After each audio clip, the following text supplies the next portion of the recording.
Les saluda Pamela Juliana Aguirre Castro y en esta unidad 4 del módulo 1 vamos a analizar precisamente las normas comunes, como ya habíamos señalado. Y en esta primera parte vamos a analizar la legitimación activa, es decir, quienes pueden proponer las garantías de protección de los derechos. Para entrar en el análisis de quienes pueden proponer los mecanismos de protección de los derechos, es importante ir a la génesis de por qué se presentan las garantías jurisdiccionales. Y es precisamente esta pequeña introducción junto con el análisis de la legitimación activa lo que vamos a analizar en este video. Empecemos entonces.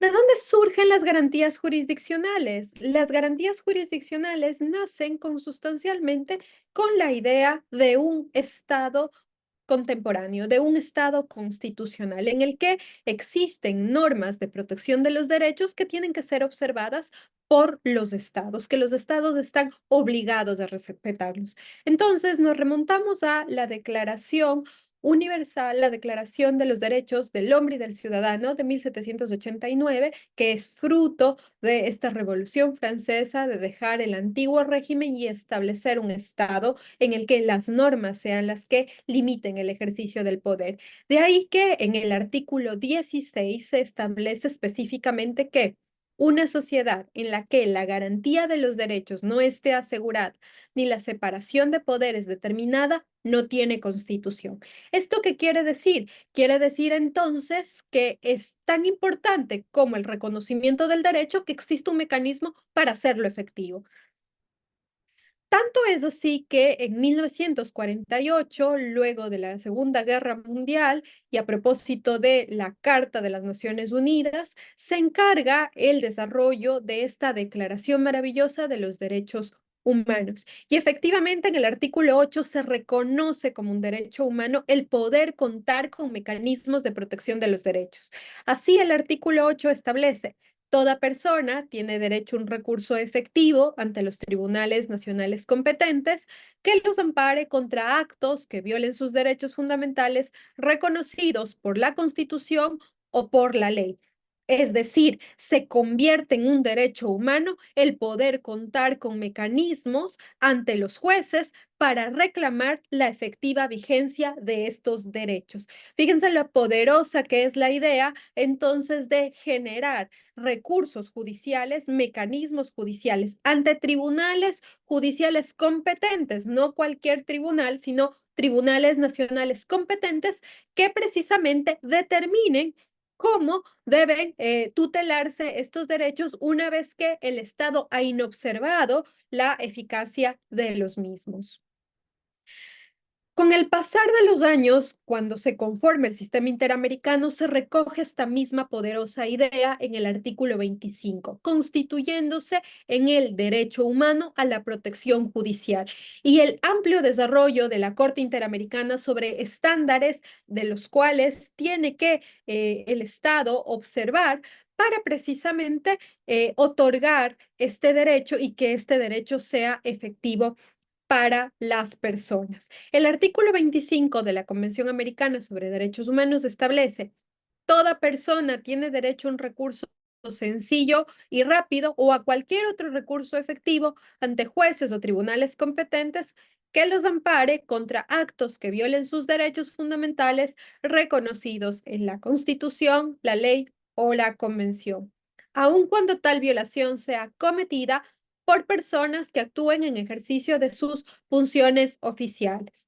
Los estados partes se comprometen a garantizar que la autoridad competente prevista por el sistema legal del Estado decida sobre los derechos de toda persona a interponer estos recursos, a desarrollar las posibilidades de este recurso judicial, habida cuenta de que en el ámbito latinoamericano, en el ámbito del sistema interamericano, no todos los recursos tienen el mismo nombre. En Colombia, por ejemplo, hablamos de una tutela, en México hablamos de un amparo, en Argentina hablamos del amparo, en Ecuador estamos hablando de la acción de protección, en el caso peruano también hablamos de los amparos, es decir, los nombres pueden diferenciarse algunas normas procedimentales, a lo que se comprometen los estados es a desarrollar posibilidades por medio de los cuales estos recursos sean efectivos. Y finalmente, esto que también es fundamental y que va a ser analizado en este diplomado también en fase pertinente, a desarrollar, garantizar el cumplimiento por las autoridades competentes de que toda decisión en la que se haya estimado procedente este recurso, es decir, a garantizar la eficacia, el cumplimiento de las sentencias cuando se ha declarado que existe una violación de un derecho humano fundamental o constitucional, como en el caso de la denominación que utiliza la Constitución de 2008. Tan importantes son las garantías jurisdiccionales que a través de una serie de opiniones consultivas, la 8 y la 9 del 87, la Corte Interamericana ha señalado que estas garantías jurisdiccionales forman parte de de estos derechos que son irrenunciables y que además no pueden suspenderse ni siquiera en los estados de excepción. Esto ya se lo mencionó a Uruguay, la Corte Interamericana, en estas opiniones consultivas de 8 y 9 de 1987, a propósito de si en un estado de excepción estos mecanismos podrían ser suspendidos, y la Corte Interamericana ha sido enfática al señalar que no, dado que son vías para poder ejercer otros derechos humanos. Entonces, ¿qué tenemos? Tenemos que las garantías jurisdiccionales son mecanismos reactivos. Se presentan cuando existen violaciones de derechos humanos, derechos constitucionales, de derechos fundamentales. No son mecanismos preventivos, son mecanismos que se utilizan cuando ya existe una transgresión, cuando existe una violación, cuando existe un menoscabo en el ejercicio de estos derechos y las personas consideran que precisamente se ven afectados por estos actos u omisiones que pueden generar ese menoscabo en el ejercicio del derecho fundamental, constitucional, humano. No son mecanismos preventivos. Si bien en el caso de la Constitución de 2008 tenemos a las medidas cautelares como mecanismos preventivos, medidas cautelares autónomas, efectivamente estos se presentan frente a amenazas reales de menoscabo del ejercicio del derecho, con lo cual entonces siempre es necesario que existan indicios que denoten que posiblemente va a existir una violación y por lo tanto pueden ser activados. Pero estos mecanismos, insisto, son reactivos cuando ya se dan las violaciones, los menoscabos, y lo que las personas buscan es resarcir ese derecho que ha sido conculcado. Entonces, tenemos precisamente que esto se activa frente a jueces, de ahí que su nombre, garantías jurisdiccionales. Tanto es así que, por ejemplo, a propósito de la Constitución de 2008, se cambia el juez natural del habeas corpus. Recordaremos que al amparo de la Constitución de 1998, quien conocía y resolvía sobre los habeas corpus eran los alcaldes de cada uno de los cantones, y en la Constitución de 2008, con el fin de acoplar a los estándares internacionales tanto del sistema de Naciones Unidas como del sistema interamericano de derechos humanos, es actualmente un juez quien conoce y resuelve el habeas corpus. La activación entonces es ante jueces, de ahí su denominación de jurisdiccionales, ante jueces que son independientes, imparciales y que tienen la plena capacidad de declarar la existencia de violaciones de derechos constitucionales. Otro punto importante que hay que tenerlo presente es que se declara la violación de derechos constitucionales, derechos fundamentales, derechos humanos. No se declara la existencia de los derechos, porque recordemos que estos preexisten, son consustanciales a la dignidad humana, que es precisamente el primer tema que vamos a abordar inmediatamente. Nosotros podemos identificar a las garantías jurisdiccionales en dos grandes grupos. El primero, el relacionado con estas garantías que son de conocimiento exclusivo y excluyente de la Corte Constitucional, acción extraordinaria de protección frente a decisiones de la justicia ordinaria, la acción extraordinaria de protección frente a decisiones de la justicia indígena, tenemos la acción por incumplimiento, la acción de incumplimiento, que en su momento serán analizados también, y por otro lado, las garantías jurisdiccionales que son de conocimiento de los jueces y cortes provinciales. Y aquí entonces nosotros tenemos a la acción de protección, tenemos a las medidas cautelares autónomas, tenemos al habeas corpus, al habeas data y al acceso a la información pública. Y es precisamente respecto de estas garantías jurisdiccionales de conocimiento de los jueces, de instancia y de cortes provinciales que se ha determinado las normas comunes. Específicamente para este tipo de garantías es que el artículo 86 rige y que va a ser analizado. En esa línea, el artículo 86, normas comunes, determina cualquier persona, grupo de personas, comunidad, pueblo o nacionalidad podrá proponer las acciones previstas en la Constitución.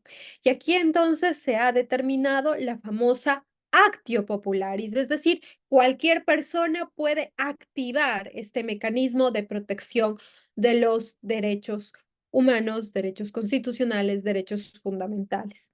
Este es un gran vuelco respecto a el amparo que existía a la usanza de la Constitución de 1998 y la Ley de Amparo de 1997. ¿Por qué? Porque recordemos que en esas normativas se determinaba que quien podía proponer el amparo constitucional era aquella persona que tenía un interés directo, un interés legítimo. En el caso de la Constitución de 2008 existe un vuelco de esta norma, un cambio de 180 grados, habida cuenta de que la Constitución ya no determina o ya no establece que sea necesario determinar la existencia de un interés para poder proponer estas acciones. ¿Y qué es lo que nosotros tenemos entonces? Dos conceptos que deben ser claramente identificados. El afectado, que es a quien se le ha menoscabado su derecho, y la legitimación ad processum, es decir, quién está presentando la acción. Eh, Nosotros tenemos entonces que el afectado puede proponer la acción. Efectivamente, puede ser que el afectado presente a través de un procurador autorizado a un tercero a presentarlo. También es posible, pero también puede darse el caso, y esta es una de las bondades de las garantías jurisdiccionales, que lamentablemente también en su momento fue mal utilizada por ciertas personas para obtener decisiones por fuera del ordenamiento jurídico, pero que tiene mucho sentido. Es decir, que personas que no hayan sido afectadas por la violación de derechos sí que puedan proponer estas garantías jurisdiccionales. Y piensas en el caso de un habeas corpus. Nada más noble que exista una legitimación activa, abierta, amplia en un caso de un habeas corpus. ¿Cómo vamos a esperar que la persona privada de libertad ilegal o arbitrariamente autorice a un tercero a presentar un habeas corpus? O pensemos en el caso de los derechos de la naturaleza. ¿Cómo hacemos para que la naturaleza, en tanto titular de derechos, pueda proponer la acción para proteger los derechos, por ejemplo, del río Machanga? Entonces, efectivamente tiene una razón de ser fundamental, filosófica, jurídica, respecto a por qué existe una legitimación activa abierta, amplia, respecto a la protección de derechos. Tanto es así que nosotros en la Ley Orgánica de Garantías Jurisdiccionales vamos a identificar claramente dos conceptos. El primero, el afectado, es decir, a quien posiblemente se le ha menoscabado su derecho, y por otro lado, tenemos a el legitimado activo, es decir, la persona que propone la acción. Nosotros en el artículo 9, modulado a partir del año 2017, en esta sentencia 170, CC, determinó y efectivamente acopló el texto del artículo 9 de la Ley Orgánica de Garantías Jurisdiccionales y Control Constitucional a lo que se determina efectivamente a propósito de la jurisprudencia que se ha venido desarrollando a propósito de la actio popularis, es decir, de una capacidad abierta para poder proponer las acciones jurisdiccionales. Y efectivamente en esa línea se establece que las acciones para hacer efectivas las garantías jurisdiccionales previstas en la Constitución y en la ley pueden ser ejercidas por cualquier persona, comunidad, pueblo, nacionalidad o colectivo, quien actúa por sí mismo o a través de un representante o apoderado. Por el defensor del pueblo se consideran personas afectadas quienes son víctimas directas o indirectas de la violación de derechos que pueden demostrar el daño. Se entiende por daño la consecuencia o afectación que la violación al derecho produce. En el caso de habeas corpus y extraordinarias estarán las reglas específicas de la legitimación que contiene la Ley Orgánica de Garantías Jurisdiccionales. Entonces, a partir de la modulación de 2017, se eliminó lo que constaba en el texto original y es esto de que quien puede presentar es el afectado por sí mismo o a través de un representante. Pues la Corte Constitucional, a propósito de esta modulación, hace este importante análisis y determina esto. Pero en suma, entonces, ¿cómo se va desarrollando este concepto? Y este concepto lo va desarrollando la Corte y señala en múltiples ocasiones que la legitimación activa es amplia, es abierta. Existe una posibilidad de que cualquier persona presente esta garantía jurisdiccional.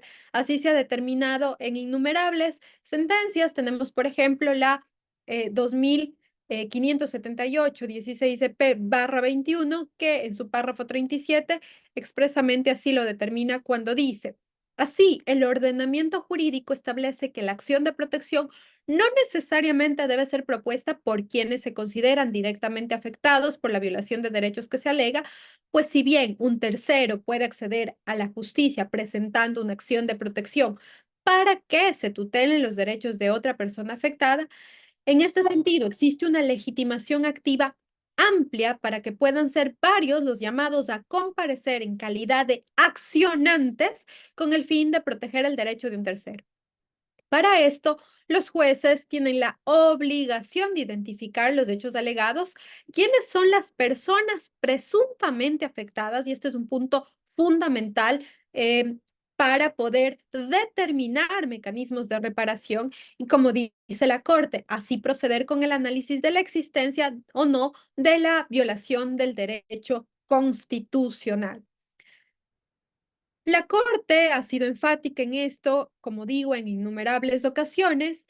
¿Y qué es lo que nos determina en este importante precedente que ustedes analizaron en este curso en la fase de el trabajo autónomo? Sentencia 282-13 JP/19, un caso que es considerado hito desde la lógica de la titularidad de los derechos, del caso concreto analizado y de el estándar generado por la Corte Constitucional a propósito de la activación de garantías jurisdiccionales. Y la Corte en este caso, un importante caso sobre libertad de expresión, derecho al honor, buen nombre, determina algunas pautas. El primero, quién es el titular de los derechos, y pues como esto resulta natural y obvio, son las personas, la persona humana que tiene dignidad y a quien se le tiene que precautelar, proteger, blindar esta dignidad frente al ejercicio o ante el posible ejercicio de un poder que puede generar violaciones de derechos. En esa línea, la Corte en este caso resuelve de manera supremamente interesante y dice: la titularidad de los derechos nace precisamente para proteger al ser humano, y en esto pongamos énfasis para entender entonces quién es el titular de los derechos, el titular natural de los derechos que son connaturales a la dignidad humana. Y entonces la Corte, como es obvio, dice la persona humana, la persona natural. Ahora bien, hay personas jurídicas que ejercen algunos derechos y la Corte en este punto determina que hay derechos que podrían ser ejercidos por las personas jurídicas, pero no pueden ser aquellos que son connaturales o consustanciales a la dignidad humana. Y aún más, respecto al problema jurídico concreto, esto es, si el Estado, las personas jurídicas de derecho público son titulares de derechos constitucionales, la Corte dice no respecto a aquellos derechos que son propios de la dignidad humana. ¿Como cuál? Libertad de expresión, derecho al honor y buen nombre, que no pueden ser ejercidos por personas jurídicas de derecho público. Más, también determina que sí que hay derechos que podrían ser ejercidos por las personas jurídicas de derecho público, como son aquellos derechos de dimensión procedimental. ¿Cuáles son los derechos de dimensión procedimental? Pues estos derechos de dimensión procedimental son aquellos que están relacionados con debido proceso, seguridad jurídica y tutela judicial efectiva. La Corte expresamente así lo determina. Pero entonces luego aquí va a surgir una pregunta fundamental. Si bien los derechos son consustanciales a las personas, ¿cómo es que el Estado podría activar garantías jurisdiccionales? Y la Corte deslinda la legitimación activa, es decir, quién puede presentar, y la Corte dice, bueno, todos pueden presentar garantías jurisdiccionales de conformidad con el 86.1. No necesariamente la persona afectada es quien presenta la garantía jurisdiccional, con lo cual, entonces, podría el Estado activar las garantías jurisdiccionales, sí, sin que esto signifique que hay violaciones de de derechos humanos, pero la Corte sí hace un especial énfasis cuando analiza y dice, efectivamente, pueden haber casos en los que el Estado, por su actividad, presente garantías para proteger los derechos de las personas, piénsese en Defensoría Pública, Defensoría del Pueblo, que va a activar las garantías para proteger los derechos de las personas, pero que no está tratando de proteger derechos fundamentales, constitucionales, humanos, como si fuesen de las personas de derecho público. Y la Corte entonces establece una serie de estándares fundamentales a la hora de ya el análisis. Vamos más allá, no nos quedamos en la dimensión de la admisión, sino vamos un paso más allá, que es precisamente el análisis de si puede declararse violaciones de derechos a propósito de acciones en las que se pretenda tutelar los derechos de las personas jurídicas de derecho público como si fuesen personas naturales. Y ahí la Corte claramente dice, no, esto no es posible, habida cuenta de que ese tipo de acciones no pueden proceder, es decir, en sentencia se debería declarar que no hay tal violación de estos derechos cuando las personas jurídicas tratan de tutelar como propios los derechos que son propios de la dignidad humana, como es el patrón fáctico, el caso 28213JP/19.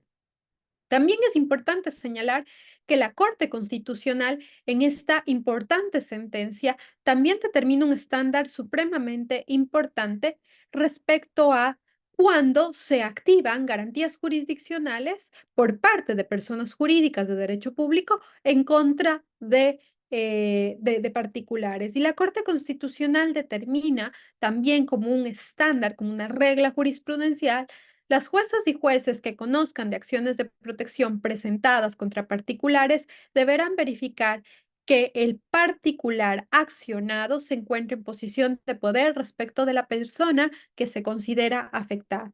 Las acciones de protección presentadas por instituciones públicas alegando la vulneración de los derechos por parte de un particular son totalmente improcedentes. ¿Y esto por qué? Porque volvemos a la génesis de por qué se presentan las garantías para proteger los derechos de las personas. El Estado, el momento que utiliza una garantía para protegerse frente a un particular de supuestos derechos humanos constitucionales fundamentales, está deslegitimando, está desnaturalizando, está descontextualizando la esencia misma de un derecho humano, de un derecho constitucional.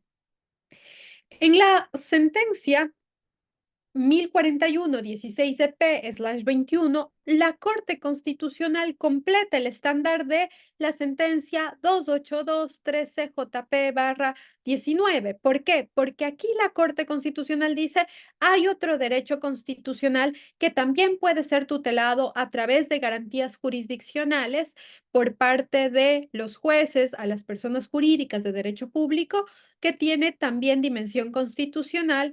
Esto habida cuenta del artículo 66, numeral 26 y 321, que reconoce a la propiedad pública como como uno de los derechos constitucionales. Con lo cual, entonces, la Corte dice, las personas de derecho público pueden activar mecanismos jurisdiccionales para proteger sus derechos constitucionales, sus derechos fundamentales de dimensión procedimental y también de la propiedad. La Corte completa entonces este estándar determinando que son estos derechos los que pueden ser tutelados a las personas jurídicas de derecho público a través de garantías jurisdiccionales, dejando en claro que los derechos de dimensión de dignidad humana, pues no pueden ser tutelados para las personas jurídicas de derecho público. También la Corte hace un especial énfasis respecto a que en las garantías jurisdiccionales es supremamente importante identificar quiénes son los afectados. ¿Por qué? Primero, porque dependiendo de quién es el afectado, de la dimensión y el alcance del menoscabo del derecho, se determinará la reparación integral. Y adicionalmente, porque no caben, tal como se ha establecido en esta sentencia, 1772-14P/20 y que ratifica lo dicho por la sentencia 6615-JC, que no caben garantías para determinar en abstracto posibles violaciones, interés general del pueblo, bien común de los ecuatorianos. La Corte dice es necesario identificar quién es el afectado para así poder determinar la reparación integral. Con este análisis, pues terminamos este video. Revisa detalladamente todo lo determinado en esta sentencia 282-13 JP de la Corte Constitucional y todos estos otros casos que te servirán para esclarecer la legitimación activa en garantías jurisdiccionales. Nos vemos en el siguiente video.